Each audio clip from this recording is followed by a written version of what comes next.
Warning: this channel and its reviews were intended for mature audiences only. Viewer discretion is advised. Spoilers ahead. Here comes Speed Racer. He's a demon on wheels. He's a demon and he's gonna be chasing after someone. Hello, ladies and gents, my name is Imgi, and welcome to Imgi Reviews, the show fueled by my own nostalgia and curiosity. This week we're taking a look at Speed Racer, a movie where an auto racing prodigy sticks it to the greed and corruption that weaseled its way into the sport he loves. Based on an old anime, which is based on an old manga called Mach Go Go Go. It's got an extensive history, but I'm too lazy to cover it here. But I used to watch the show as a kid, and based on my knowledge of it, the movie does it a heck of a lot of justice. The movie actually feels like a cartoon in live-action form, which might be a little jarring for some, but it helps the movie stand out from the rest. Speaking of, the unique editing style of this movie is probably going to make the synopsis portion of this video a hassle for me, but let's give it a whirl. Speed Racer. The movie opens and we see Speed in a locker room, bouncing his leg in anticipation as the PA system calls all drivers to their cars. Flashback. We'll be seeing a lot of those, so hold on to your hats. We see a young Speed who's in his classroom bored out of his mind with a test. Likening the classroom clock to a race countdown, Speed races to fill out his answer sheet. Cut to the parent-teacher conference, and we learn that the test was only filled to spell Go Rex Go using the little bubbles. Rex is his older brother, by the way. Back to class, and Speed's daydreaming is cut short by the school bell. He rushes out of the building and... oh lord. Oh my. That animation, wow. You know what, I'm gonna set a new standard for the channel here. If a movie's animation is subpar, so long as it doesn't immensely detract from the story it's trying to tell, I'll give it a pass. I'll still call it out, but I can look past it. Anyway, Rex is waiting to drive Speed home, but Speed begs to come with him to the Thunderhead track. After some reluctance, Rex agrees to take him. Back in the present, Speed gets ready to leave the locker room, but not before grabbing his gloves, his helmet, and a picture of his older brother. Back in the past, Rex lets Speed steer the Mach 4 around the track. He tells Speed that a car is alive, and to really drive, Speed has to listen to it. This scene is why I still talk to my mom's old Mazda when I drive it around. Anyone else do that? Or am I just weird? On second thought, don't answer that. Rex gives Speed the terrible driving advice of close your eyes and listen as they reach a ramp, and when they jump it, the past merges with the present as the present Speed races down the same track, this time for realsies in an actual race. As the race is happening, Sparky, who serves as Speed's mechanic and spotter, points out another driver, Snake Oiler, a cartoony antagonist who Speed easily outmaneuvers and makes crash. Because of that crash, we see the first use of the quick save system, a bunch of protective bubbles that surround a driver in the event of a crash. Now the movie can blow up all the cars at once without killing anyone or affecting its age rating. As Speed zooms around the track, it's revealed that he's not only racing other drivers, he's chasing the record set by Rex. And we actually see him racing Rex's ghost in the Mach 4. Back to the past, and Rex is the one racing around the track. Speed is in the stands with Mom and Pops cheering his brother on. Elsewhere, we see a heavy accented guy yelling at his subordinate to take Rex out. Turns out there's quite a bit going on behind the scenes of these races. We'll be seeing more of that very soon. Past blends with present again, and we're back in the stands. This time we're joined by Speed's younger brother Spritle, Chim Chim the chimp, who I don't want to say is a pet but is probably a pet, and Trixie, Speed's ride-or-die girlfriend, who in my opinion is a massive upgrade from the show's version of her character. We get a little flashback of younger her punching a girl for talking smack about her crush, and it's love at first sight. Young Speed invites her to his house, and they arrive with a mysterious package, which Rex figures out to be a bomb. Young Trixie is amazed, to say the least. Back to the present, the race commentators comment about Rex and his legacy, and they seem to be split in their opinions about him.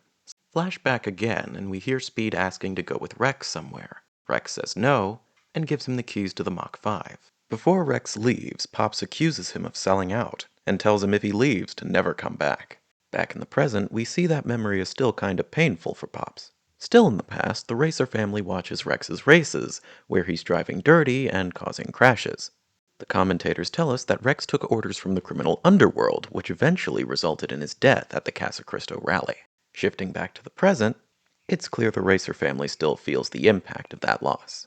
As the race nears its end and it looks like Speed is about to beat the record, he slows down just enough to finish a split second late of it, honoring his brother's memory. From an unknown location, a mysterious man watches Speed's performance, and in the background, fans will recognize the infamous shooting star. The next morning in the Racer household, a potential sponsor calls asking for Speed, but Spritle answers and hangs up, telling his mother that Speed has to drive for Racer Motors. But Mama Racer says that's Speed's choice. We love Mama Racer. The family gathers in the kitchen to eat, but the Racer family breakfast is interrupted by a loud rumbling outside. Pops opens the door and is greeted by a man named Royalton in his loud plane. He's the bad guy, by the way, you can tell because he's wearing purple, the color of evil. Royalton's greeting is drowned out by the sound of the plane's turbines, so Pops invites him in. Which is funny because the moment Royalton enters the house, you can hear the turbines wind down. This isn't the first sneaky ploy he uses to get close to the racers. He brought flowers and cigars, and he eats with them, but most interestingly, he mentions that he started his company after quitting another to work for himself. Interesting. See, that's funny because we know that Pops used to work for a different company, Mishita Motorworks, before starting Racer Motors. We learned this from the girl tricks he punched. Methinks Royalton did his research and is telling the racers what they want to hear. A true businessman, I salute you. He invites the racers to Royalton Tower and hopes that what they see there will convince them to partner up. After the flight over, in which Spritle and Chim Chim get a glimpse into Candy Heaven, we get a little montage of all the things going on at Royalton Industries, most of which are unimportant, but there are a few things worth remembering. Royalton Industries owns the only transponder foundry in the world, with the exception of one owned by Musha Motors, and the company color is purple, the color of evil.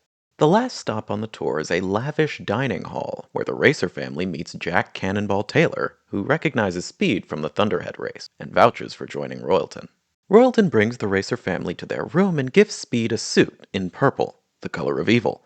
While Speed changes into it, Pops expresses that the money and power Royalton Industries possesses concerns him, rightly so, but he'll support Speed if he wants to pursue this partnership. Speed returns, and when it looks like he's about to decline the offer, Royalton suggests he take some time to think about it. Cut to a new character, Teijo Togokan, getting smacked the heck up by some goons. He did something to piss him off, and Cruncher Block is not happy. To teach Teijo a lesson, Cruncher has his hands dunked into the piranha tank. Fun fact, piranhas aren't actually voracious killers, though they're often depicted to be. I've seen river monsters, I know the truth, but it's a cartoony movie, so cartoony piranhas.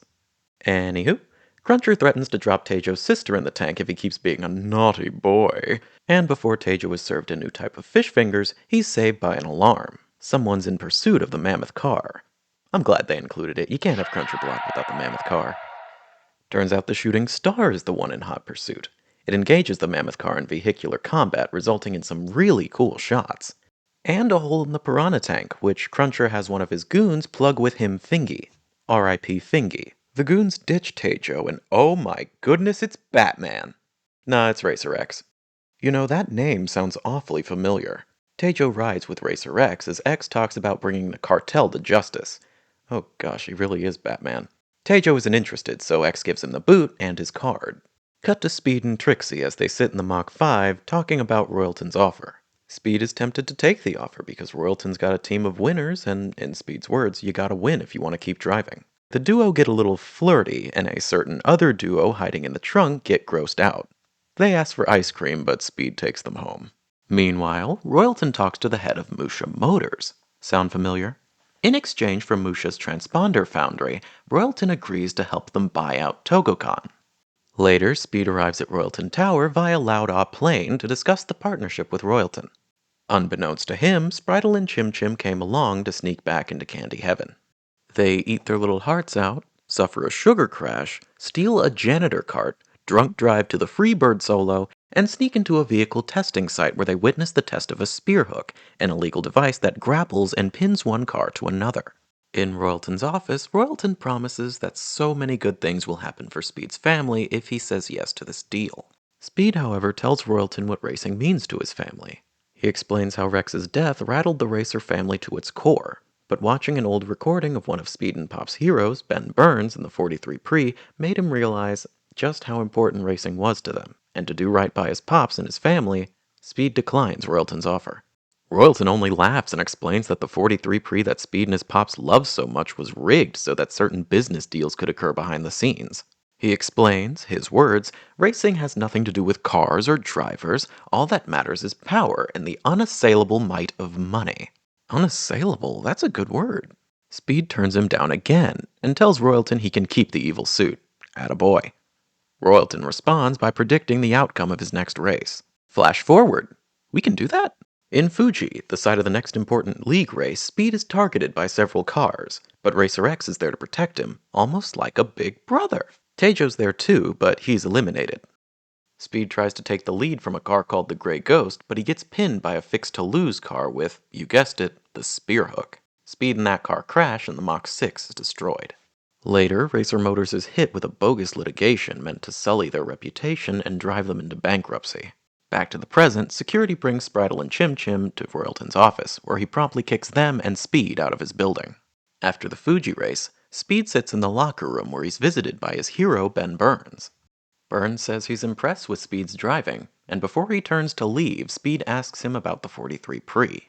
Burns pretty much confirms what Royalton said. Yep, I knew he couldn't be trusted. See that suit? Mm-hmm. Mm-hmm. At the Racer House, Sparky reads the paper whose articles only drag the Racer Motor's name deeper into the mud. Mama Racer sits with Speed in his room. Speed feels like he messed up for not selling out to Royalton, but Mama Racer is nothing but encouraging. She likens his driving to art and expresses how proud she and Pops are of him. We love Mama Racer. The Racer household receives more unexpected guests. Racer X and Inspector Detector. Yes, that's his actual name. Actually, some sources say it's Rokugo, but I choose to believe that his parents had a solid expectation for their child's career path.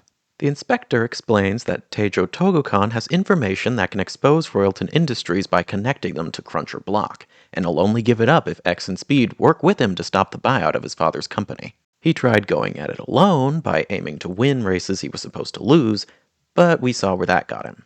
In order to stop the buyout, they have to win a race particularly close to the Racer family. Casacristo.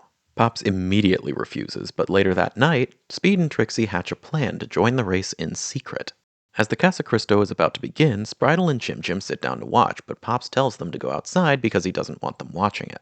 Cut to Speed's perspective a little while earlier, and Inspector Detector has him walk through the defensive modifications added to the Mach 5. And we finally get to see the signature Mach 5 steering wheel buttons. Though they're a little different this go-round. A activates the jump jacks like usual, B activates the bulletproof cockpit, that function used to belong to letter D, C activates the tire shields, those are new, D activates the emergency spare tires, those are also new, E activates the saw blades that originally belonged to letter C, F activates the grip tires originally belonging to B, and finally G activates the camera drone that isn't utilized in this movie. Aw man. They got rid of the submarine and night vision modes, but for the sake of the movie, that's fine. We cut to the Togokan siblings. Teijo's sister Horuko says that what he's doing is wrong, but Teijo says he has no choice. Something fishy's going on around here, and I'm not just talking about Teijo's fingers. Cut again, Speed and Trixie visit the Casacristo Memorial, and Speed realizes that Rex left home not to sell out, but to fight the corrupt racing system. We cut yet again, this time to Snake Oiler, who whines about not being in the race. He whines so much that Cruncher tells him to just go. Go to the race. Make sure to take out Teijo, but just go and shut the hell up. We then cut to the starting line of Casacristo and the race begins. Side note, Michael Giacchino, I think that's how you pronounce his name, he went unbelievably hard with the soundtrack. Casacristo is probably my favorite track on the album, though I'm legally not allowed to listen to it while driving a motorized vehicle. Not after the last time. Anyway, before they can even get into the desert, headhunters are already trying to take out the Togokan team. And when they do reach the desert, 3 different hunter teams split them up. The Flying Foxes were bought with diamonds, some military guys I don't know the name of were bought with cold hard cash, and the Thorazine folks were bought with fur. Really? They must be really committed to the team theme. Cartoony movie, so cartoony teams get cartoony incentives. With the help of the Mach 5's new gadget, Speed takes care of the Flying Foxes with relative ease. He speeds off to save Teijo from the military peeps. While Teijo does literally nothing, Speed and X deal with the rest of the headhunters. Back at the Racer House, Spritle and Chim Chim try to watch the race again, and are shocked when they hear the announcer say Speed's name. Pops catches them, and before he can get too mad, he also sees Speed on the TV. Back at the Casacristo, Snake's team wins the first leg, and Teijo throws a tantrum at his team. X de-escalates the situation, and the gears turn in Speed's head that this guy drives a lot like Rex. He later conveys his thoughts to Trixie, but their dinner is interrupted by, crap. Busted! Speed and Pops get into an argument. Rex is brought up, and they both say some things they regret. Pop says they're leaving, Speed says no, Mama Racer steps in and says they're sticking together. We love Mama Racer. Later that night, when everyone's asleep, some ninjas, yes, ninjas, sneak into the Togokan team's rooms and attempt to sabotage them. The ninjas that attack X and Speed are dealt with, but Teijo is incapacitated with a drug. The last leg of the Casacristo begins, and the Togokan car is driving sloppily. Meanwhile, Cruncher, displeased with Teijo's betrayal, hijacks Horiko's helicopter and attempts to kidnap her. But it turns out that's not Horiko, that's Teijo absolutely rocking his sister's fit. Trixie is actually the one driving Teijo's car, and she's actually pretty good at it once she ditches the stormtrooper visor. Mr. Giacchino starts cooking once again with the soundtrack as the Togokan team catches up to Team Hydracell. Snake makes the mistake of picking on Trixie. He thinks she's Teijo, but still, big mistake because Speed pulls a switcheroo and makes Snake beg for his life before leaving him in the dust. Team Togokan then reaches a hidden spot in the mountains so Trixie and Teijo can switch back. However, Cruncher's goons show up. Cruncher starts monologuing, but Spritle and Chim Chim, who'd been hiding in the Mach 5's trunk again, serve him a steaming hot monkey cookie. Thanks to their distraction, Team Togokan fights off the goons, catches Cruncher block, and rejoins the race, falling behind the Hydracell team yet again. The race isn't over yet, though. The last challenge of the Casacristo awaits. The Maltese Ice Caves, the place where Rex died. Speed is shaken up by it, but he's able to pull himself together. Near the cave exit, Snake oils the track, sending Speed sliding out of the cave and down the mountain. Using the grippy tires, Speed regains control and drives the Mach 5 right up the neighboring cliff, bringing him right behind Snake. Speed overtakes him and Snake whips out the blicky. After getting shot at, Speed bumps Snake off the cliff, and the Togokan team takes the race. Speed even hits his signature pose. Nice. Cut to a little bit later, and Royalton speaks over the phone with the head of Togokan, who agrees to sell for an increased price of 78 a share. Wait, I thought the purpose of the race was to stop the buyout. Oh. Horiko's comments make a lot more sense now. There is no Easter Bunny, there is no Tooth Fairy, and there is no file connecting Royalton to Cruncher. Togokan was in league with Musha Motors and just wanted to raise stock prices before selling to Royalton, which, unbeknownst to him, was always their intention. Because Royalton would not only buy Togokan for a crap ton of money, but he would trade Togokan back to Musha for the transponder factory. Meaning Musha Motors reaps 2 rewards for the price of 1. The inspector relays the news, and Speed is pissed, so he drives off to Thunderhead to let off some steam. Racer X shows up to check on him, and Speed calls him out, straight up saying he's Rex. And that's when X takes off the mask and reveals that he is in fact what? Okay, I stand corrected. X then gives Speed a little encouraging speech, and it's actually pretty sweet. Back home, Speed packs to leave. Where? I don't know. But Spritle asks to come with, and Speed hears himself asking Rex the same question. He tells him no and exits, meeting Pops, who asks him to sit. In another sweet scene, Pops apologizes to Speed for the way he acted during the Casacristo, and tells him how proud he is. He also says that he won't repeat the same mistake he made with Rex, and that if Speed decides to leave, he can always come back. Their bonding is interrupted by the doorbell. It's Horiko, who apologizes for her father and brother's actions. She presents Speed with an invitation to the Grand Prix, the one that the Togokan team won at Casacristo. Things seem to look up until Pops remembered that the Mach 6 blew up in Fuji. That's when the rest of the Racer family emerges from behind the corner, having been listening the whole time, and we begin our next montage where the entire Racer family pitches in to build the new and improved Mach 6. Meanwhile, Royalton is signing paperwork with Musha Motors and unveiling Royalton Industries' new car, the GRX, colored purple. You already filled in the blank, I don't have to say it. The dual montage creates a very nice juxtaposition of each company's racing mindset. You've got Royalton, who's all about the contracts and the money and the business, and then you've got the racers, who are all about the passion and the hard work. It's a nice duality, I like it. At the start of the Grand Prix, Royalton is fuming that Speed is allowed to compete and secretly places a $1 million bounty on his head. He also has a spear hook installed on the GRX. Cannonball Taylor says he won't need it, but if any of you are familiar with Chekhov's gun, you know where this is heading. Before the race begins, we get a nice little heart-to-heart between Speed and Sparky. It's a nice change of pace from Sparky just getting his butt kicked for most of the movie. The race begins, and Speed can't even cross the starting line before folks start trying to take him out. Not a problem for him, though. He drives aggressively and beautifully, taking out enemy drivers left and right, really taking after his brother. By the end of the first lap, Speed is already behind Cannonball Taylor. They fight vehicle a vehicle, and it's clear that Speed is more skilled than Cannonball. So what does Seaball do? Chekhov's gun. As Cannonball knocks the Mach 6 into the course obstacles, Speed notices that there are cameras watching and recording the race, so he uses the jump jacks and exposes the vehicle's undercarriages, displaying the spear hook for all the world to see. The vehicles uncouple and the GRX crashes. The Mach 6 is still in one piece, but it won't start. Sparky says the main conductor is fried, but doesn't know how to fix it. Speed takes Rex's advice from the beginning of the movie and listens to the car, switching it into fifth gear and jump-starting it. The Mach 6 roars back to life and slingshots Speed back into the race as we bear witness to the most beautiful race sequence ever put on a screen. As Speed races past the other drivers, all the emotional moments from various points in the movie play back for us to see. From his confrontation with Royalton, to his talks with his parents in Racer X, to his childhood where he daydreamed of being a race car driver. Oh, and Giacchino is back at it again, cooking up a storm in the musical kitchen. The crowd is cheering their heads off as Speed takes out the last two cars, keeping him from the lead.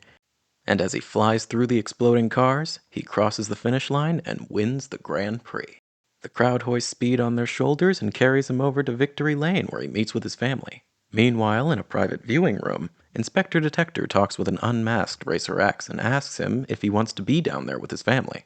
Wait a minute, what? It's here we learn that Racer X is Rex, after going through immense facial reconstruction surgery. X says no, accepting that he may never be a part of that family again. Back to Victory Lane, Speed dips Trixie and is about to kiss her in front of the crowd. They talked about doing this while they were flirting in the Mach 5. They actually tried to kiss several times in the movie, but they were always interrupted by something. Now they finally get the chance, and damn it, Spritle! I'm the only one allowed to make fourth wall breaks around here. Get out of the way! There we go. Cute. Before the movie ends, we see in newspaper articles that Tejo testified in court and his testimony linked Cruncher Block and Royalton, landing Royalton behind bars. Justice! My initial thoughts on Speed Racer are that this movie is better than it has any right to be. Starting off with some things that I liked, all the races look incredible. Even though the animation is a little off at times, the lighting is done in such a way that you barely notice it most of the time. And not only do you have these awesome cars doing flips and drifts and all these other impossible stunts, you've got a dynamic camera that's tracking the cars, zooming in on the drivers, and just adding so much energy to what's already there. Something else I liked was how the movie often played into its cartoony nature, like the Mammoth car's targeting system being an evil smiley face, Cruncher Block sending literal ninjas to sabotage the Tokocon team, and in Casacristo a car using a freaking catapult to launch a beehive. It's just so silly, but it works. Let's see, what else was there? Rapid fire. The casting was perfect, the soundtrack was fire, there was an impressive attention to detail. You know that scene where the ninjas attacked? Yeah, well, it's revealed in that scene that Pops is actually a top wrestler. We know because of the ring he wears. You might think that it's just there for the bit, but no, he was actually wearing that ring throughout the entire movie. And lastly, and you can call me crazy, but you freaking psycho! You shut up! I actually liked a lot of the deviations from the source material this movie did. Take the buttons on the Mach 5, for example. Getting rid of the submarine mode and the evening eye and replacing them with the tire shields and the emergency spare actually makes sense for the movie. It wouldn't make sense to have them in there and just not use them, or worse, edit the script so that Speed would have to use them. That being said, I still wish we got to see the bird drone. Is there anything about the movie I would change? Kinda? Okay, so Racer Motors has 3 cars that we see in the film. The Mach 4, the Mach 5, and the Mach 6. Only the 4 and 6 can compete in all-wheel drive races. Rex drives the Mach 4, Speed drives the Mach 6, 6 blows up in Fuji, and the racers rebuild the Mach 6 for the final race. If I were to make a change, I would have had Speed initially drive a recolored, updated version of the Mach 4, and have him wreck that in Fuji. Then when the final race comes around, I would have the racer family build the Mach 6 together. If you wanted to look at it a little deeper, you could say that the Mach 4 represents Speed's racing values, which are turned on their head and crushed after meeting Royalton and racing in Fuji. But when Speed sets out to change the racing world in the Grand Prix, the Mach 6 would represent his and his family's love and rekindled passion for the sport. They'd have a new car for a new beginning. Know what I mean? That's just me, though. Now, let's address the mammoth car in the room. The editing style. It's very quick and jumpy, and we're seldom in one place for more than a few minutes. We're in the car, we're in the stands, we're back in the car, but we're in the past this time. I didn't mention it in the synopsis, but those scenes with Royalton talking to Speed while Spritle and Chim Chim wreaked havoc in Royalton Tower, they happen simultaneously, and we, the audience, jump from one to the other maybe 4 or 5 times. I understand how some viewers would find this style confusing and perhaps even annoying. But if I might be subjective here, I think it works. I honestly don't think this movie could have worked any other way. Had it tried, the emotional scenes that were intentionally slow wouldn't have hit as hard, and the rest of the movie would have probably ended up really, really slow. Which you can't do in a story like this. I mean, take that first race at Thunderhead. In that itty-bitty 15-minute window, we got a deep look at Speed's past, we learned his motivations and how much he values his family and Rex's legacy, and the race showed us his skills as a racer. We also met his family and gained an understanding of the character and values of each member, though mainly Rex, Pops, and Trixie. We learned a shocking amount of Pop's lore, not just from his argument with Rex, but from a throwaway line said by a little girl. On top of that, we discover how dangerous the racing world is via that bomb young Speed brought home, and the goons targeting Rex in his record-setting race. There are probably some more things that I missed, let me know if there are in the comments, wink, but in 15 minutes I feel like I know the world, and I care about the characters. Because of that, we can spend the rest of the movie setting up and doing other cool and fun things. So, do I recommend giving Speed Racer a watch for yourself? Yes, of course I do, especially if you're creative. At its heart, this movie is so much more than cool cars doing kicks and flips and stuff. This is a movie about passion, and the risks you gotta take to pursue it. It's something a lot of people can relate to. Something that Royalton tries to make clear is that passion isn't profitable. If you sell your dreams for a paycheck and just do as you're told, you'll make it in this world. But if you're naive enough to try to make it on your own, you'll be running an uphill race on a track rigged against you. But Speed's story shows us even if you face setbacks and wind up discouraged and confused, if you surround yourself with folks who will embolden you, and you stick to your guns and take a chance, you might just change the world. But those are just my thoughts. What did you think? Let me know in the comments. If you liked, drop a like, and if you want to see more from me, subscribe and turn on notifications so you'll be alerted whenever I upload. Thanks for watching, and I'll see you next time. Bye!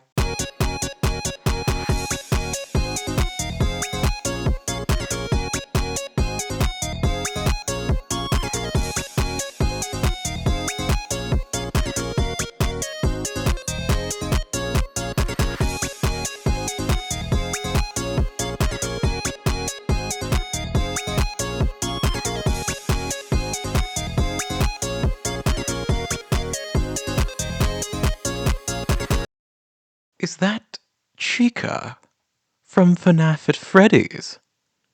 What are you doing in my Speed Racer movie, Chica from FNAF at Freddy's?